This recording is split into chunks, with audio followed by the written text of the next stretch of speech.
Is there a split vote? We talk about Trout, and there's resume there, John, to get MVP votes, and I don't know if anyone should vote ahead of Jose Altuve, but I don't know if Altuve is going to be unanimous, and I'd also argue Aaron Judge, there's just going to be some backlash. Some guys are going to drop him down the ballot based on his second half. If you set an all-time strikeout record, no matter how many homers you hit, people aren't going to vote for you in the top two as an MVP race. Very good point. And Greg, we haven't yet mentioned someone who I think might be the co-front runner, and that's Chris Sale. Now Chris Sale's numbers, his numbers are historically great. So check that box to be a pitcher who wins the MVP. Historically great numbers. He's done that. Be the factor in your team winning the division.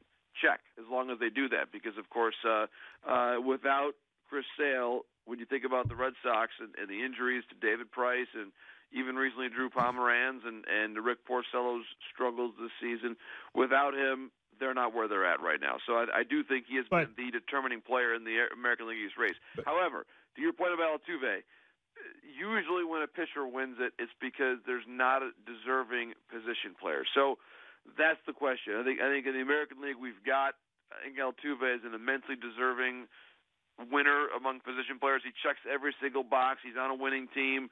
He has been the key player for that team. He has helped them survive injuries. So I might give a slight edge to Altuve, but Chris Sale, guys, check the numbers. And but here's the problem. He's the most valuable player in the American League. John, here's the problem. You say that you mentioned certain guys, and you say they tick every single box. The problem is there are people who don't believe that a pitcher should be the most valuable player, and if they have a vote, he ticks no boxes, and that changes the vote. And the guy who gets absolutely no votes from some people, that hurts. But if you voted for Verlander 6 years ago, you're going to vote for Sale now. Correct. If you are Kershaw, you're right. And Kershaw's done it too. Kershaw's done it.